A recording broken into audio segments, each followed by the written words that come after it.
JP Morgan settling a bribery case involving hiring in China for $264 million. The White House confirmed that the president's daughter, Ivanka Trump, will be serving as an unpaid employee of the federal government here with the title of special assistant to the president. It relates to the company's hiring practices in China. Authorities determining that they hired the children of Chinese leaders. The court has upheld that impeachment. Park is accused of colluding with a friend who allegedly pressured big companies to give money in return for government favors. Point out this may raise questions of whether Ivanka Trump will be violating federal nepotism rules. Nepotism? That's true. Why? I like nepotism. Hold up. So what is nepotism? Nepotism originates from the Latin word nepotis, which means nephew. It was first used to describe popes who got used to favoring their families. Defined by some political scientists as a type of white corruption, nepotism is not prohibited in many parts of the world.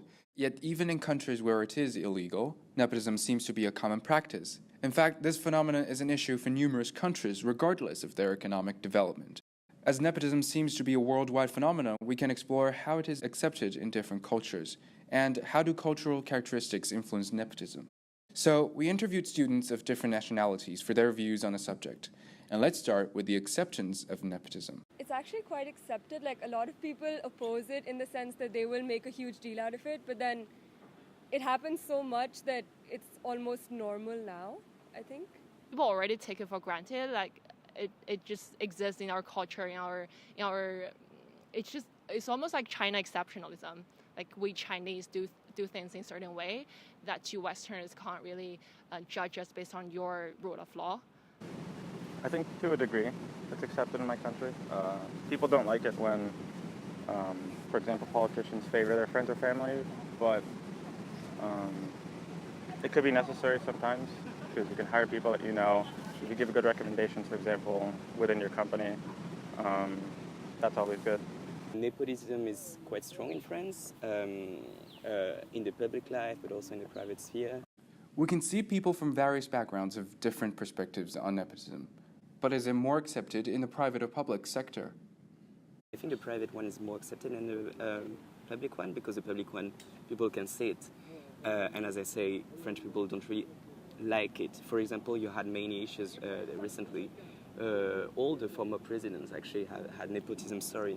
In the public sphere, of course, it's used a lot, but it's not well perceived. While in the private sphere, no one is there to really regulate it. 我會話喺政府即係可能喺公共領域方面，可能即係政府嗰邊咧就冇咁嚴重嘅，因為其實香港請政府嘅嗰啲公務員啊，或者係請嗰啲 A.O. 啊，即係行政助理嗰啲，其實會比較嚴密啲嘅個考試，因為唔係淨係呢個架構就係可能有好大班人睇住你去請邊個咁樣。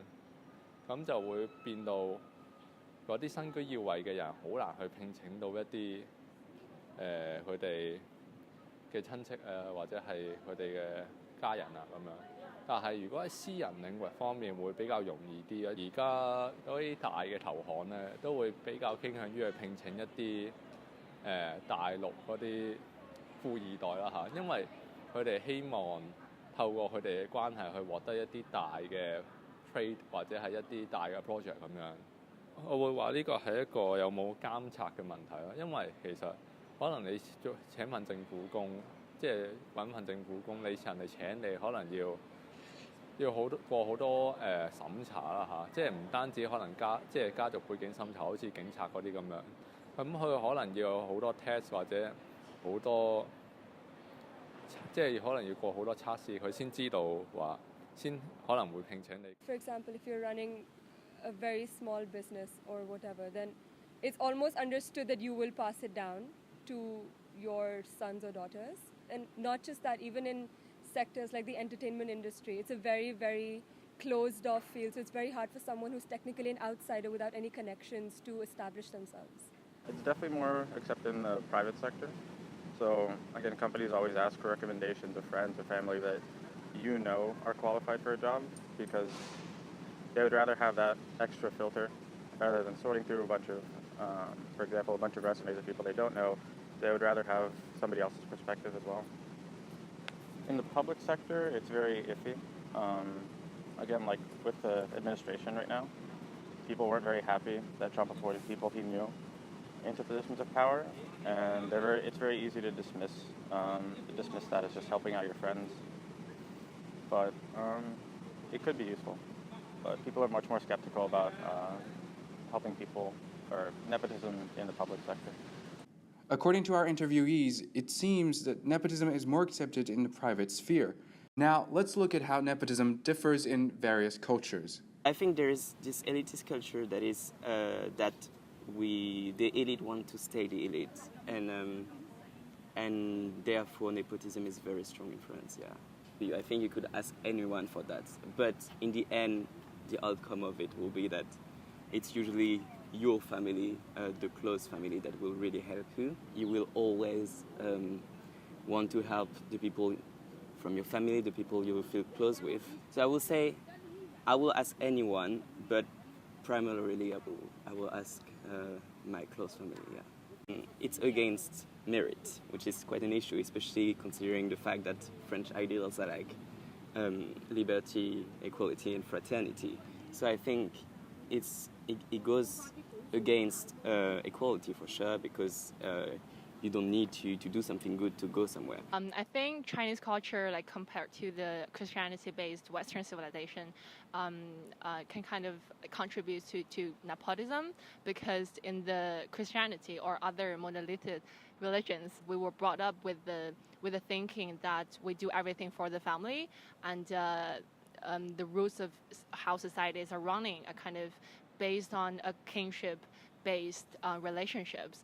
And our great philosopher Confucius once told us that you need to practice filial piety.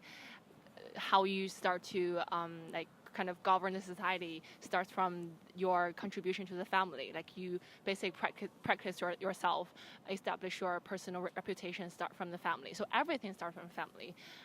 In that sense, we are kind of embedded within that thinking of nepotism, that everything follow that.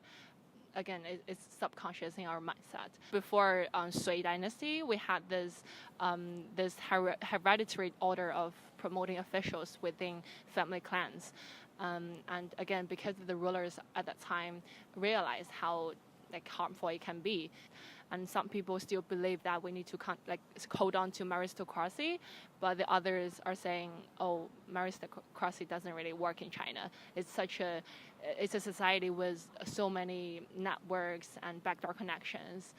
It's different from so-called Western society, where you can really prove yourself in the society. I think it's a very cultural thing, in the sense that there's a lot of importance given to family, even when you grow up. Like they tell you about the most important thing in the world is your parents. So everything you can do is supposed to be sort of centered around them, like how you can support them when they grow old, because they're supporting you now. So in that sense, it almost makes sense for you to go into the family business, for them to create roles for you by taking favors from the family so that you can succeed in order to support them later on. It seems that family structures influence the way nepotism develops in various countries. Cultures with large family networks, like India, would develop nepotism with further relatives, while cultures with a focus on the family nuclei would have nepotism generally restricted to closer relatives. To conclude, nepotism seems to be a culturally determined phenomenon. Its acceptance varies across cultures, although there are common beliefs as well. Culture actually deeply impacts the way nepotism develops. As we've seen, different family structures influence the spreading of nepotism. But how could we theorize about the correlation between culture and nepotism? Some sociologists developed a typology to analyze nepotism from a cross-cultural perspective. They classify cultures into individualistic and collectivist. Individualistic cultures value individual beliefs and behaviors, while collectivist ones are more driven by community ties. It is believed that collectivist cultures are more prone to nepotism. On another dimension, cultures can also be divided into vertical and horizontal ones. Horizontal cultures value equality more, while vertical ones have clear hierarchy and status differences. Researchers argue that nepotism is more likely to happen in vertical ones. But there's a lot more to explore on nepotism across cultures. Please share your thoughts in the comments, and thanks for watching.